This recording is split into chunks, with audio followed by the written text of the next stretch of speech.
I will describe in detail the 29th verse of chapter 1, Prathopadesh Rasamarana of Rasaratnakara Rasayankhand. This ancient Sanskrit text is literally a profound pillar of Indian alchemical and medicinal history. Today, we're going to unpack the exact methodology, the physical substances, and the underlying philosophy detailed in just this one single, honestly fascinating verse.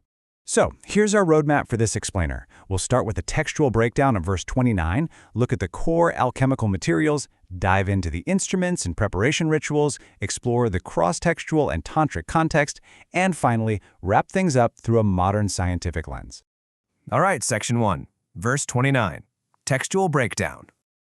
Looking right at the original pages of the Rasayankhand, you'll find verse 29 situated within the broader instructions of the Prathopadesh. That's the first teaching.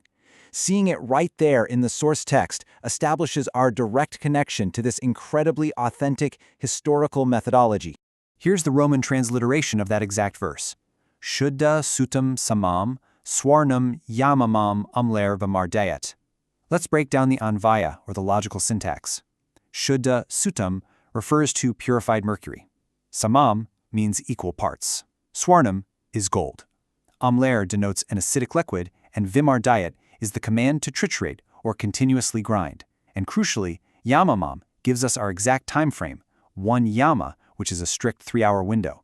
Put it all together, and it's instructing the practitioner to grind equal parts purified mercury and gold with an acidic liquid for exactly 3 hours. Moving on to section 2, core alchemical materials. Let's classify these 3 primary substances. First up, Shuddha, or liquid mercury. Classically, this is viewed as a purified essence for vitality. Second is Swarna, solid gold, acting as a noble metal binding agent to stabilize that volatile mercury. And finally, Amla. In modern terms, this acidic liquid, which was often a fermented plant juice or sour gruel, serves as a chemical catalyst. It's the bridge facilitating the amalgamation between the liquid and solid metals. The real star of the show here revolves around Shuddha. Now, in Vedic alchemy, raw mercury is known to be highly toxic and unstable, right? So the whole historical and philosophical pursuit of Rasa Shastra is the rigorous purification and binding of this liquid metal. The belief was that once mercury was purified, made Shuddha, and bound with stable metals like gold, its latent dynamic power could be safely harnessed for some pretty extraordinary medicinal benefits and bodily longevity. Section 3. Instruments and Preparation Ritual. To actually combine these materials, the text implies using a kal yantra. Think of a heavy-duty stone or iron mortar and pestle. But you aren't just doing a quick mix here. This is for intense, prolonged trituriation. The historical context here is all about mechanical energy. By aggressively grinding the mercury, gold, and acid continuously for 3 hours, you generate localized friction and heat. This literally breaks down the physical structures of the metals at a microscopic level to force an alchemical reaction. After all that mechanical grinding, the process shifts to a strict thermal configuration law known as the Yama chakra. This dictates specific, controlled heat cycles over a yama. Again, that's a 3-hour period. To apply this heat, the amalgam has to be encapsulated. Historically, this meant placing the mixture into a musha. Sometimes that's literally translated as a mousetrap, but alchemically, it's a heavily sealed, heat-resistant clay crucible. Sealing it up tight ensures that when the agni, or fire, is applied, that precious volatile essence doesn't just evaporate and escape. This brilliantly illustrates the dynamic how-to sequence hidden right in the text. Step 1, you measure and mix equal parts of purified mercury and gold. Step 2, you triturate them aggressively in the kal yantra with your acidic liquid catalyst for 3 solid hours. Step 3, you carefully encapsulate that resulting paste into a sealed clay crucible. And step 4, you apply the structured, measured heat of the Agni rituals. Just like that, a simple poetic verse becomes a highly technical laboratory protocol. But making it is only half the battle, right? The administration is equally strict.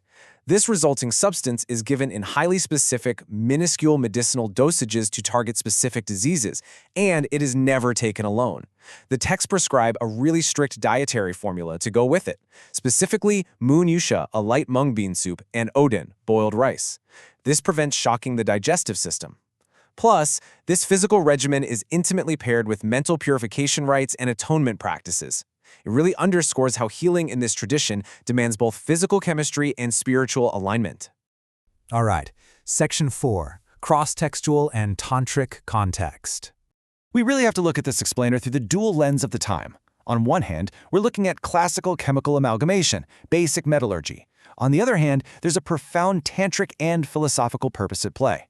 In tantric thought, Mercury often symbolizes the essence of Shiva, while stabilizing agents like gold represent Shakti. So the intense physical merging of these metals in a crucible isn't just pharmacology. It symbolizes a deeper cosmic union. The ultimate goal? Deha Siddhi, the perfection and immortality of the physical body to aid in ultimate spiritual liberation. And we know for a fact this wasn't just some isolated experiment. This exact methodology is highly systemized across multiple foundational texts of Rasa Shastra. We see clear parallels in Chapter 11 of the Rasarnava, Chapter 5 of Acharya Somda's Rasandra Chudamani, the Rasa Hridaya Tantra, the Ayurveda Prakash, and the Sharngdar Samhita.